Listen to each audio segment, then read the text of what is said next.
So I reckon, and I see this in my work all the time, the most effective leaders will spend a good amount of time investing in what I call I matter conversations. And I matter conversations is the person on the other side of that conversation with the leader feels like they matter.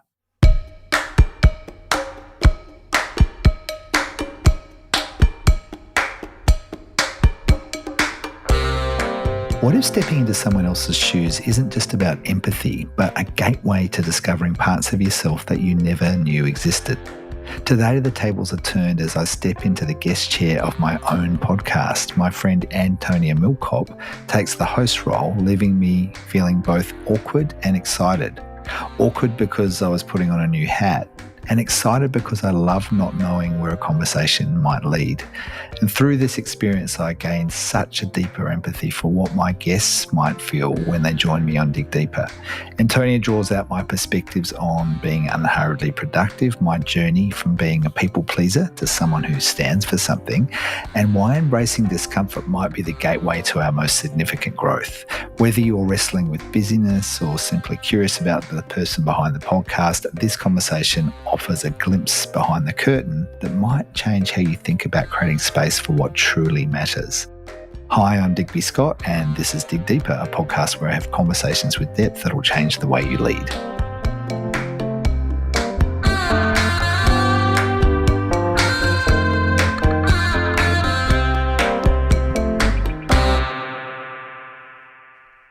Kia ora, Digby.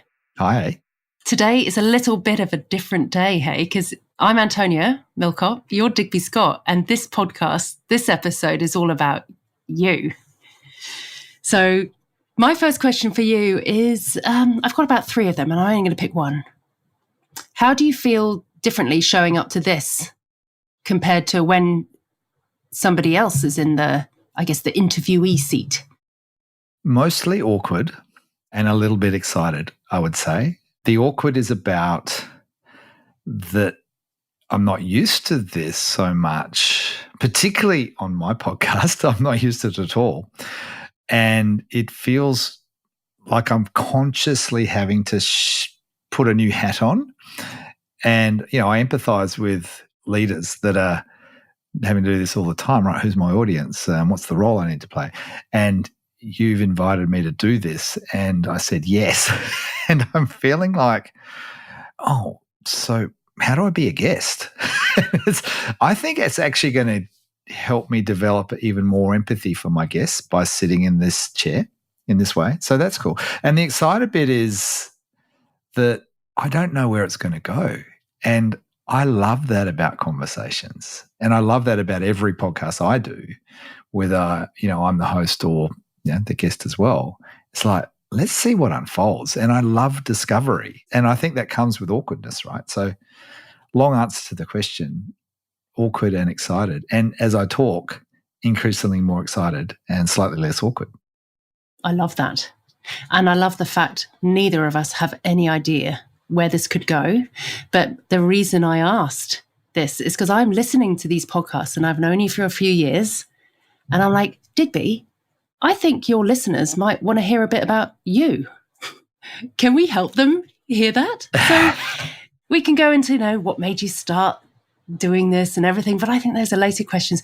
What's something you think others don't really know about you publicly?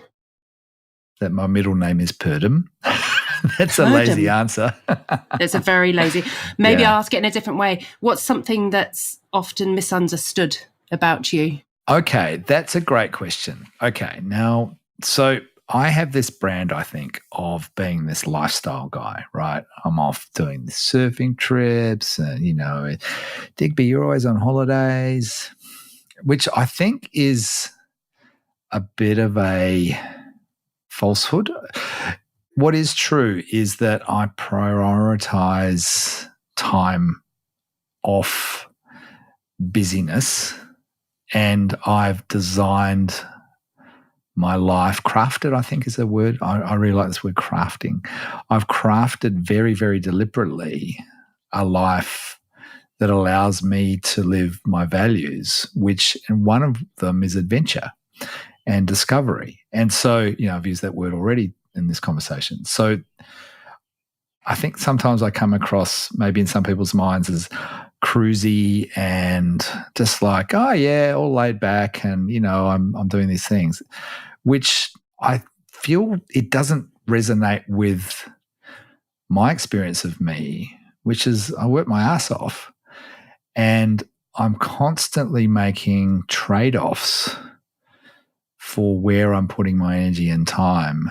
And that's not just me, it's also the people that are closest to me that I want to serve and to support and to help, family, partner, other people I love, clients, and there's always this decision, okay, where do I go next? But I think the thing for me behind both of those sides of me, the busy, very focused, because I can hyper-focus big time, and this other image of me doing these trips, which is the away time and etc., is intentionality and choicefulness. And that's what I stand for, I reckon.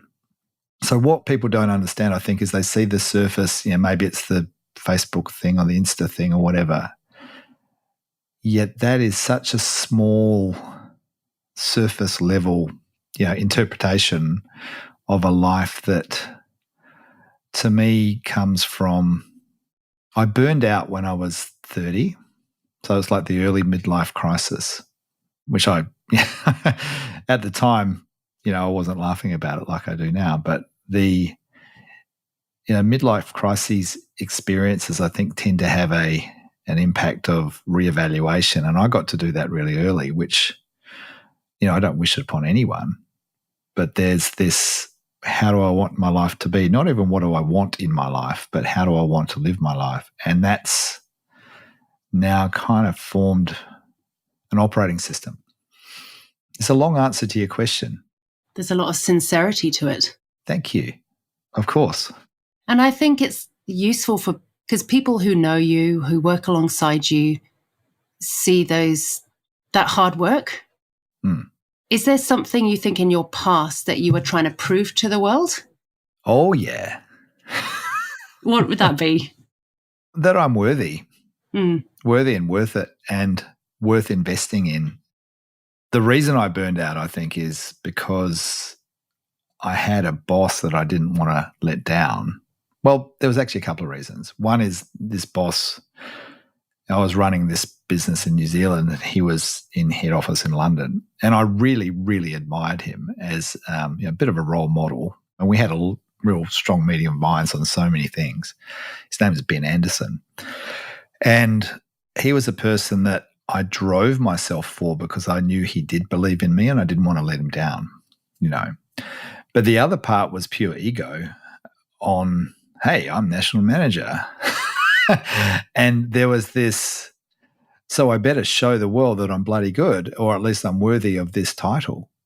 And I really had no idea what I was doing. I was in over my head. When the opportunity came up to take that role, it was pretty much ego that was in the driver's seat. There was this, oh, look, you're going to have this fancy title and a bigger salary and you get to fly around the place and you're the boss and you get to make all the shots, call all the shots and all of this stuff. So there was this proving to myself that I was up for the job, but it was, in adult development, they call it the socialized mind, which is I was really doing it so other people could go, yeah, look at you go, rather than genuinely to go, well, what am I about and what are my superpowers that I can bring to the world more? I didn't back myself. I didn't believe in myself at that age. I was more of a, look, world, I'll show you what I can do in almost a conformative sense, as in, well, the successful people have titles like these, And I learned after that, yeah, that's what other successful people might have, but not me. And that was the turning point. It's a really lovely question, right? It certainly had lots to prove, which is at that age, I think is pretty common too, right? Yeah. For me, it was 21. Oh, was it? Tell me. And I was a chartered accountant back then as well. Yeah. Well, not back. You remember? The cool people all careers. start as a chartered accountant, and then they realise, what on earth are you doing? I wasn't actually a chartered. I never got to the bit where I became a chartered accountant. I escaped chartered for about a year. Aspiring, yes. Yeah. You talked about that boss, Ben Anderson. Did you say Ben Anderson? Yeah. So, like a role model. Who in your life has helped you dig deeper? Oh, well, he certainly did. He helped me find motivation when I was really struggling by showing that he believed in me. And so if you think about digging deeper in terms of digging into your own motivation and your own kind of like will and your drivers and all that, I dug deep into myself to, oh, yeah, I can do this, right? I think, though, it was interesting because I almost became a bit dependent on him to give me that, rather than kind of have it self-generating. I mean, I don't think it was a bad thing. Yet, he was the guy who I had to hear from to tell me that I could do this. Certainly him. It's funny, I reckon there's other people that I would call them the tough love folks. That there was this guy, I was on the executive coaching panel for one of Australia's big banks quite a long time ago now. And there was this lead coach, and his name was Craigie McPhee, and he looked a little bit like Sean Connery in his latter years and sort of gruff like Sean Connery. And he was the lead coach. And he gave me some feedback one time that was really uncomfortable to hear. To be honest, I can't even remember what it was about. Where were you at the time? I was standing in my backyard in Perth, and I remember taking the phone call. I remember exactly, you could point me to the square meter where I was standing when I took the phone call. And he gave me some really tough feedback, but he did it in an exemplary way, like good feedback, really clear, very specific, relating to a specific behavior that he'd seen me do, all the things you do when you do good feedback. But it wasn't comfortable feedback. And the reason I say he served me is because it was one of those pivotal moments that really caused me to stop in my tracks and really have a damn good look at myself to go, you know what? Yeah, that's a fair cop, mate. You need to pay attention to that. Because often I think, there's a friend of mine, Georgia Merch, she makes a distinction between being nice and being kind. And being nice is when you're not giving the feedback because you might upset them, or you might be uncomfortable to do it or whatever. But being kind is actually letting people know. And this guy, Craigie, let me know for sure. We didn't have a close relationship. It was a professional relationship for a certain context. He played his role so well, and, that reverberates. So it's funny, right? Because we often think about people support us, that you have to have some sort of long-term relationship. But I don't think you do. I think it's some people come in and out of your lives for a reason. And I think for me, that was the reason he was there. And yeah, I'm grateful for that. Because I could say, oh, my parents supported me. Yes, all of those things. It's funny where my mind goes though, right? But the memories are the bits that stick, and you can even remember that square foot it's interesting, isn't it? There's kind of pivotal moments in life. Pivotal people and pivotal moments. Little seismic shifts, Yeah. Then there's people that are the long-term. I think we need them in our lives too, the ones who can see you unfolding and they're interested in your unfolding, if that makes sense. I love the image of that, right? Like, and, Simon Dowling, who's been a recent guest on the podcast, he lives in Melbourne. He's doing some work in Auckland, and he flew down to Wellington last night just to hang out.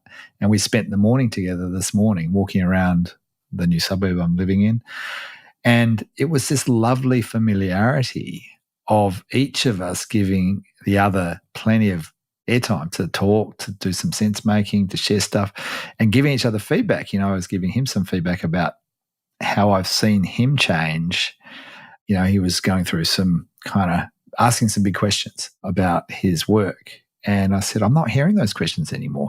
Isn't that cool to have people who can link you back to an earlier version of yourself?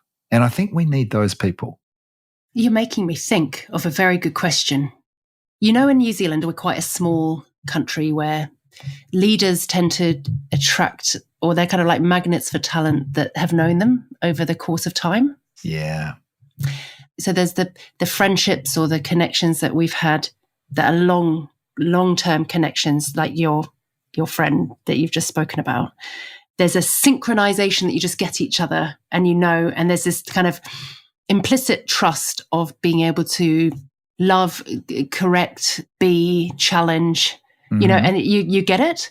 When I think of leaders who are really successful in my little sphere of the universe, it's those ones that have people who've known them for time, or people I've worked with in the past who can talk to me for 2 minutes and I get what they're saying as if they had talked to me for 20 minutes because I'm mapping it and I'm sense making it to who they are, what they need based on past it. And there's a bit of assumption making there, but it's still got fresh curiosity in it. But because if you've got the trust already, it doesn't take the same energy to get there. There's less friction, right? So my question is, what do you notice how leaders who are new to a place, how can they create that trust and curiosity in the flowing way that you get with much longer term relationships? Cool question. Cam Fink quoted me. I'm dropping all these names. Check these out, listeners. Cameron Fink. He quoted me on a LinkedIn post this morning. He goes, as Digby Scott says, meet them where they're at. Oh, I love that. Yeah. And some people say meet them where they are. I'll give you an example. I wouldn't necessarily call it a leadership situation, but, leading from any chair, right? So this morning, I'm starting to do some work with an executive team, which is a long-term piece of work on their team development. And as part of that, I'm doing calls with each of the executive one-on-one just to get to know them and get their take on things. And I had a call with one of them this afternoon.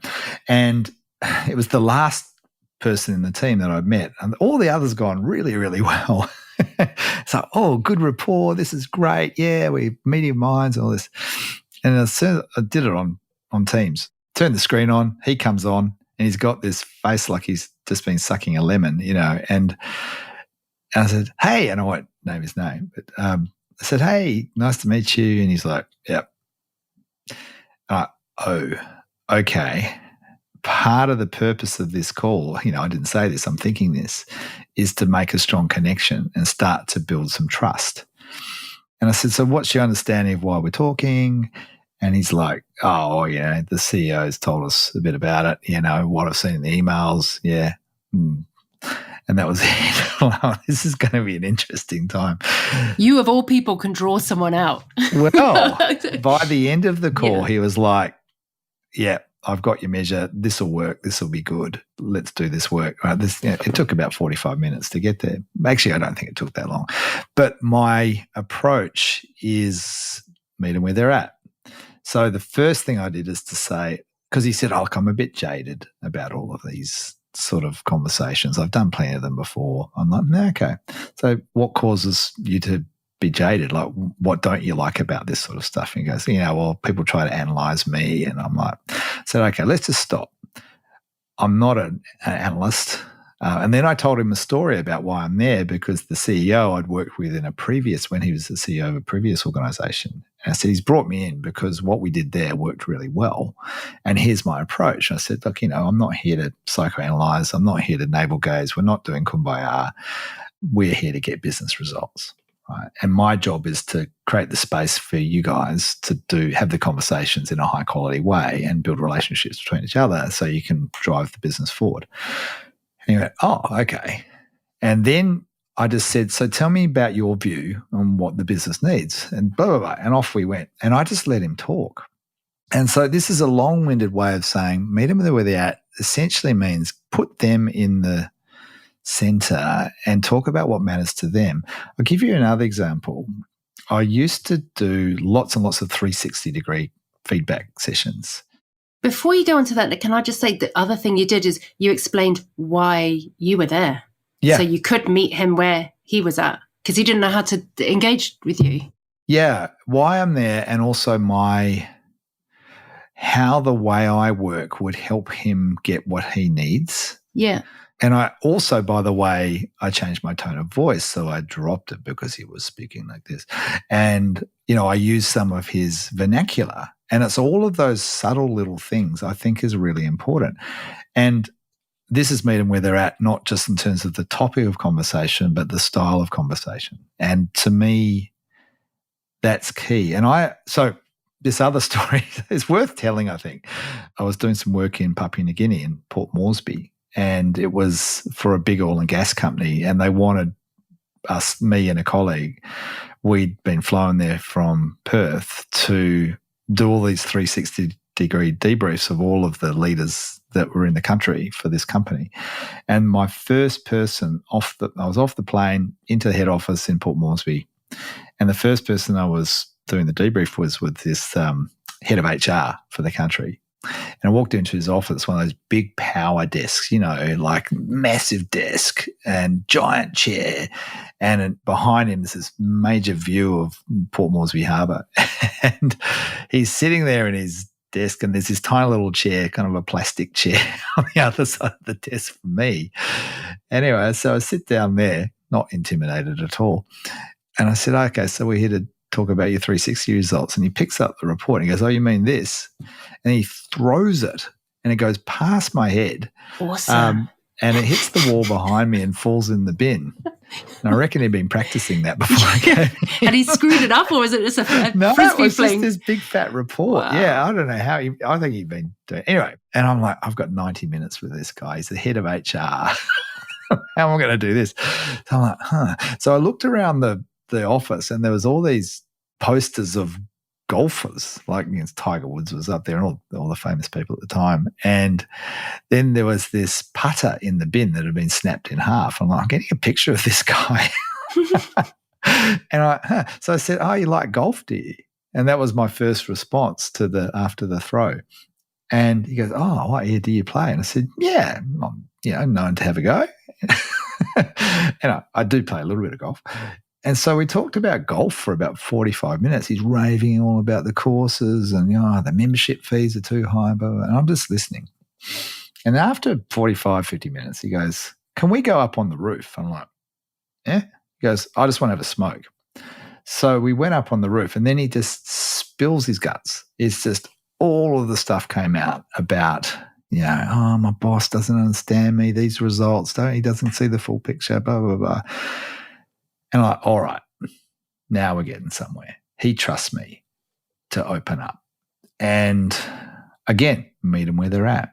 So I reckon, and I see this in my work all the time, the most effective leaders will spend a good amount of time investing in what I call I matter conversations. And I matter conversations is the person on the other side of that conversation with the leader feels like they matter in the eyes of the person they're talking to. This is not about the work matters. It's not about how do I grow or what do we improve. It's like, I reckon it's about being seen and being heard.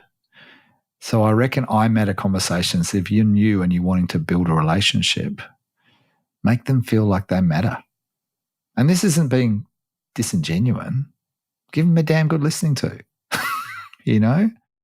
I love that. It's you had, I guess, the wisdom at the moment time when he chucked that fat report in the bin to have patience just to connect with this person without worrying about having to do what you needed to do with the team.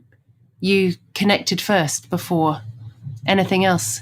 Connection before content, as they say, right? It's the human connection before the work. Do you think there's more of an impatience in our society? We've got more impatience around that now? Yeah. I reckon one of the things, I talk a lot about unhurried productivity, and it, to me, where that idea, the rubber hits the road with that, is not about taking a month off and going surfing or whatever. It's how do you create space and recognize that the real work isn't necessarily the work on top. The real work is the work of making connection so the work on top can get done better. You just described what defines great leaders who recognize that. Yeah. Is one of the attributes of being able to do that with their people, you know? Yeah, and it's not a binary either or, right? It's not like, the work doesn't get done. It's an and, right? It's, Yes. In all the leadership research will say one of the primary tensions for any leader is the tension between one end of a spectrum is relationship and the other end is task. And it's not about prioritizing one over the other as you're leaning. It's about being able to make it an and sometimes in the short term, you put relationship first because otherwise task isn't going to have a chance in hell of getting done. I'm a reformed people pleaser. I'm really good with people. And an earlier, younger version of me is the one that was driven by the fear of upsetting people or not being approved of. And so I'd play it safe and I'd be all nicey and smiley. But that has severe limitations on what happens in terms of achievement and getting stuff done because we're all, happy. What reformed you? Good question. Actually, again, coming back to pivotal moments was some really chunky feedback. I actually did a chunky 360 where probably for the first time in life it gave me language around the language of complying and seeking approval and all of those things and basically staying safe. And it helped me understand some stories and assumptions I've been making about what it meant to be successful that were kind of outdated. I mean, they'd served me.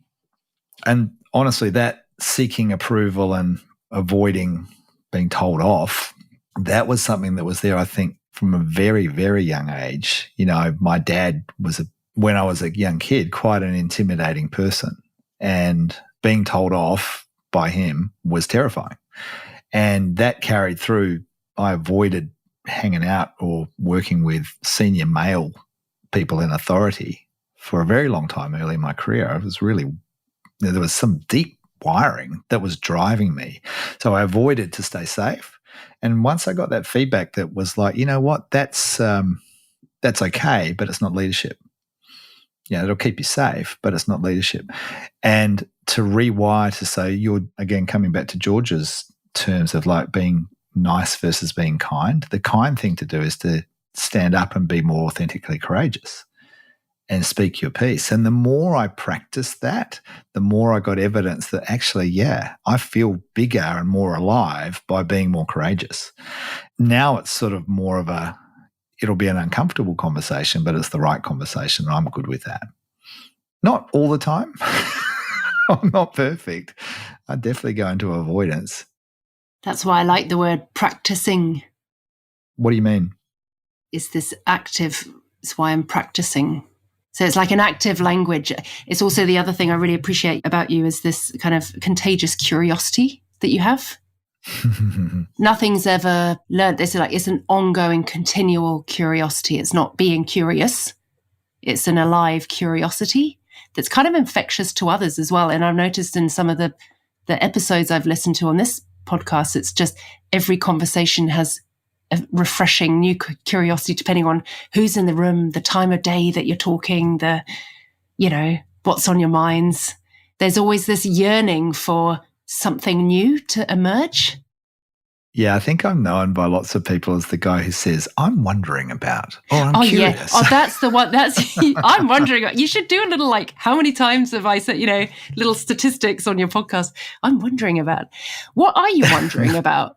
What do you hope or dream that might be happening as a result of you helping others dig deeper and have really what I call, they're not shiny conversations. They're authentic conversations that are very honest and raw and relaxing to listen to, as well as this kind of challenge in there as well. Yeah. Then everyone's different.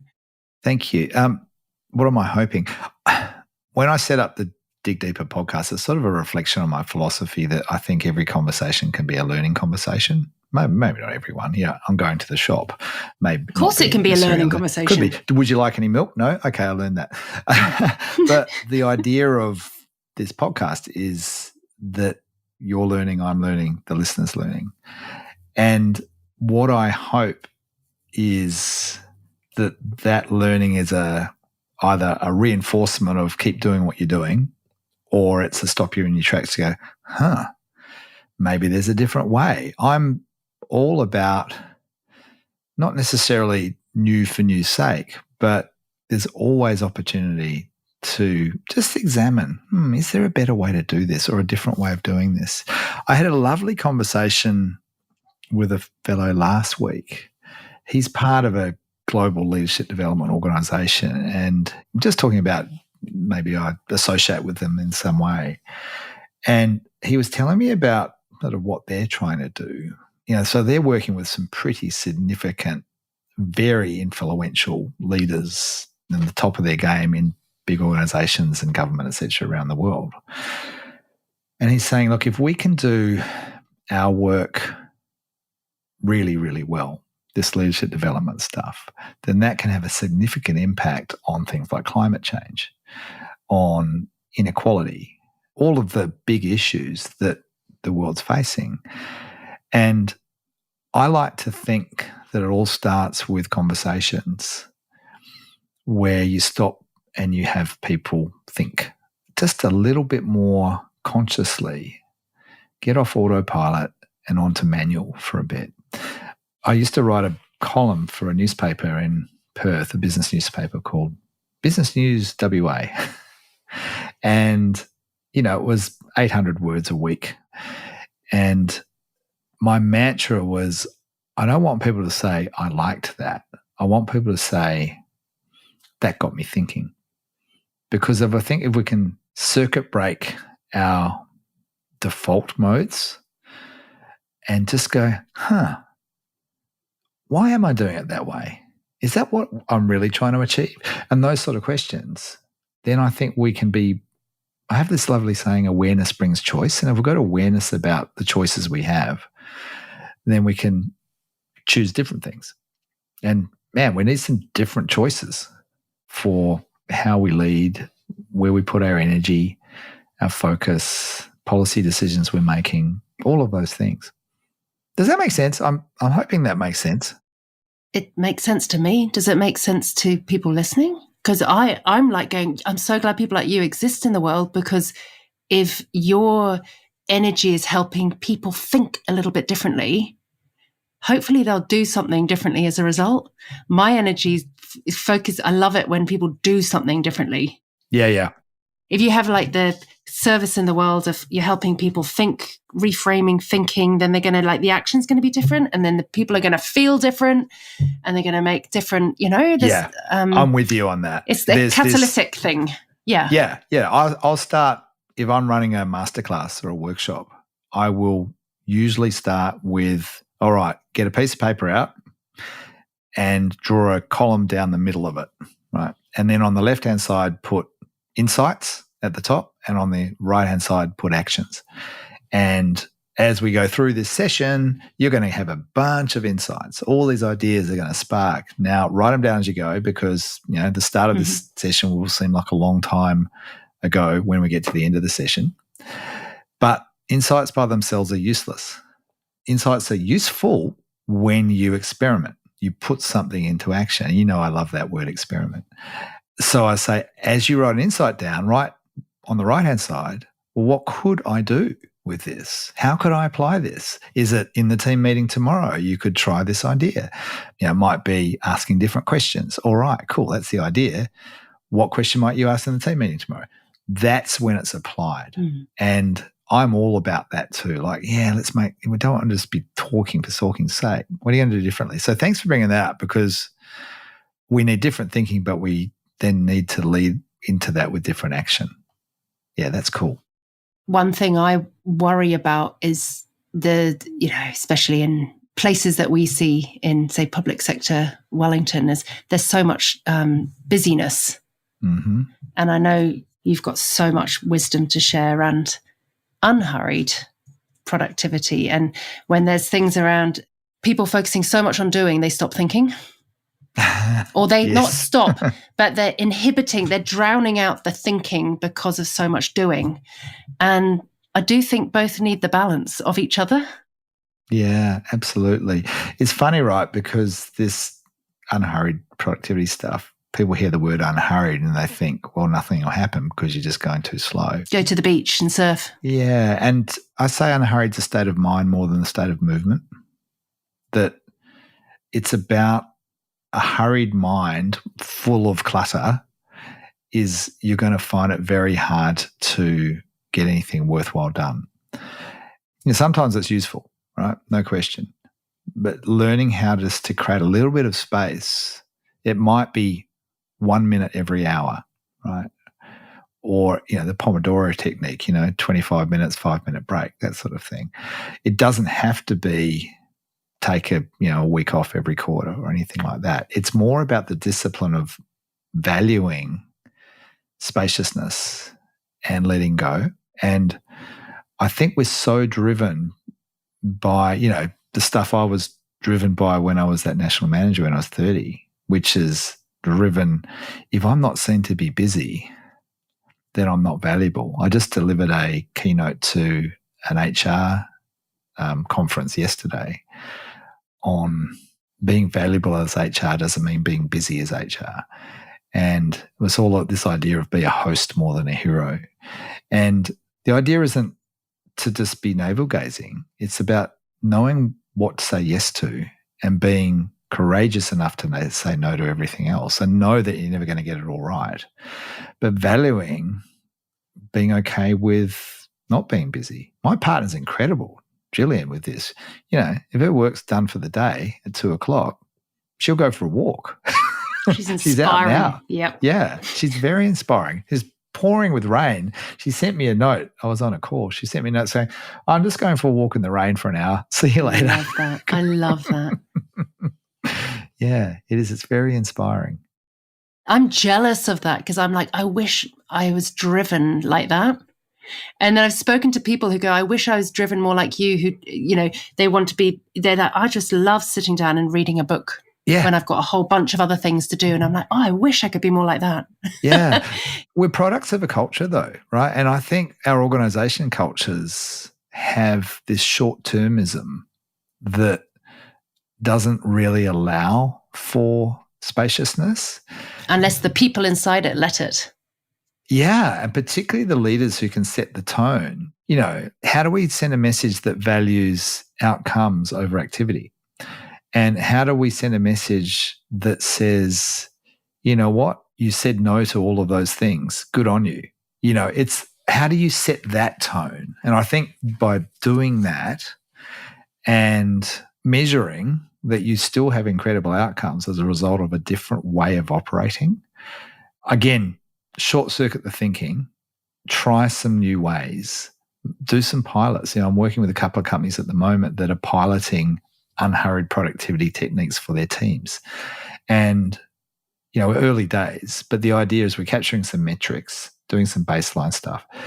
And if that's working well, then those stories will be told across the organization, not just the training, but the stories of it. And this is what we need, more stories of that.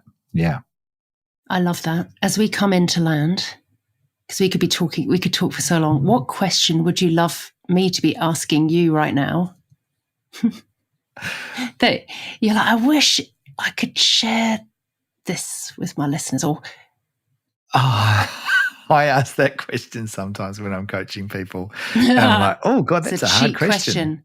Oh, I don't know if it is. I think it's a great question. What's the top of mind question that you've got humming in your brain as you're going out of this?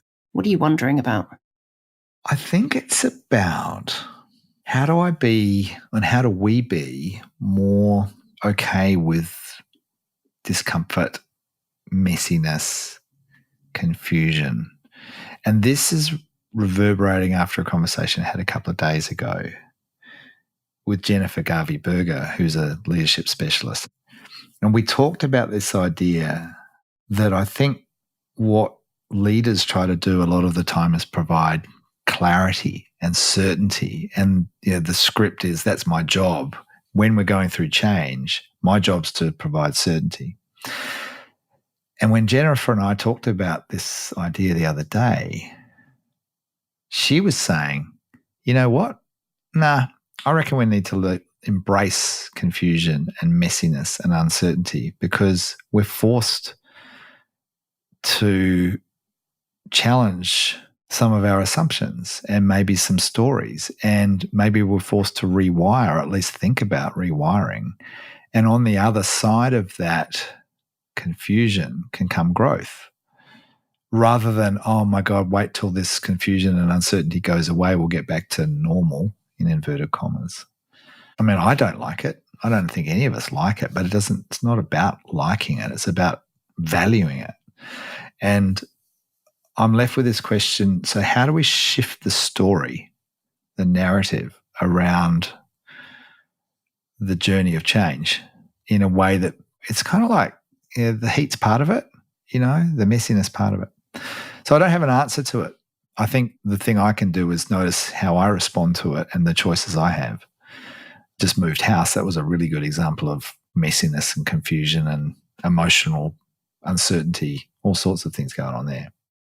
I think you're onto something. I think that's a good question to be asking.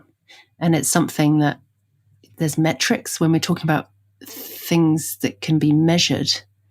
There's metrics that are being collected around what those who work with the leaders really, really need. And the biggest outstanding statistic that's come out recently is hope. They don't need stability as much.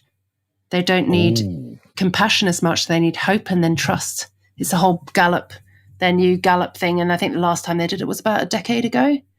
But there's something in that around how can leaders help people not feel comfortable, but to be okay with discomfort and messiness. And it's almost like, as a parent, I'm trying to constantly help role model this, or help my kids understand that life is really messy. There is no predictability about it, and that's okay. A bit like our conversation. Yeah. But we're like, we don't know where this is going to go. How cool. No idea. Yeah. I think we do need hope. Hope by itself, and what did Napoleon say? Hope's not a strategy. But without hope, what's the point? And I think, leaders are dealers in hope. That's a classic old quote, right? I think is really, really true. But it's also leaders, they're not Pollyanna hopers. They're grounded hopers, and it's kind of like, and this is messy and hard, right? Yeah. And this is what I'm finding hard. I think that's a really powerful question for a leader to say, this is hard. I've actually wrote a blog post about that. Yeah. And I think that endears us more. I was like, oh, you're human too. Okay. Yeah. What have you learned? Oh, good. That's the question. I always finish the podcast. What have you learned about yourself, given that this is a focus on you? What have you learned about yourself in the last half hour of your life?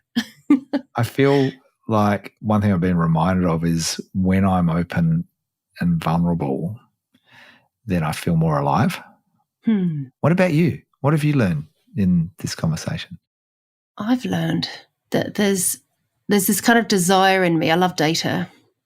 And there's desire in me to help shifts in the kind of good change that we want to see get measured better, to help the world see things a little bit differently because of the evidence that's so blatantly obvious, but we're not really measuring it.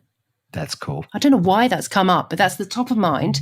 And the thing that from me is I've really enjoyed being a listener and sitting back and being the one. It's my comfort space, Can I say the other side of a coin from listening is questioning, and I reckon your questions are brilliant.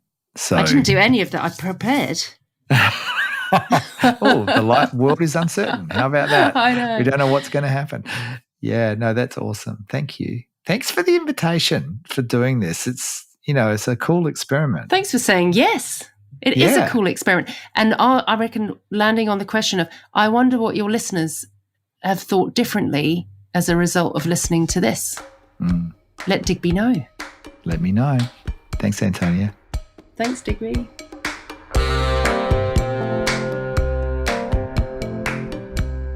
I so enjoyed this conversation I had with Digby today. And I'm so glad that he said yes to the invitation of saying, can I interview you for your podcast? And I guess the thing I've noticed through this conversation is there is a lot more to Digby Scott than the surface shows. And the bit that I would have loved to have dug deeper on was the beginning around what other people might misunderstand about him. So I think there's so much more, and I think we find out about each other through the conversations we have with one another, whether it's someone who's hosting a conversation or someone who's contributing, being the interviewee. And as I carry on listening to different podcasts and episodes, I'm curious to figure out what more can we find out about the kind of the fresh edge in leaders that Digby's going to be able to draw out of them because of the way he listens and the way that he questions others.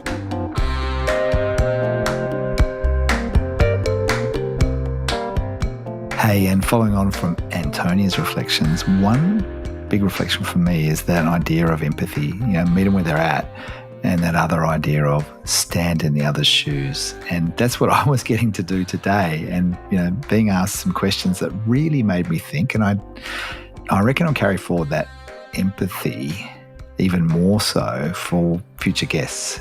When I'm interviewing, having conversations, it'll be like, what's this like for them? And I think perhaps it's a lesson for all of us maybe, is allowing people to process a question. Because Antonia's questions really, some of them rock me in my chair. I'm like, how do I answer that?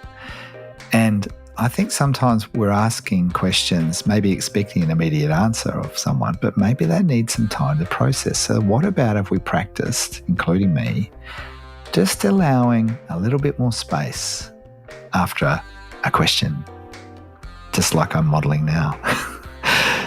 If this episode's got you thinking, maybe rocking back in your chair, I reckon you'd also enjoy episode 14 with Adam Cooper and episode 18 with Simon Dowling, two guys who really show vulnerability and really are willing to dig deeper themselves. So check them out. If you also like this, you will probably like my newsletter, Dig Deeper, which comes out every week. It's practical, insightful, hopefully, ideas, little nuggets that you can use to make your day a bit easier if you're leading people, trying to make change happen, or just live life deliberately. Check it out at digbyscott.com/subscribe.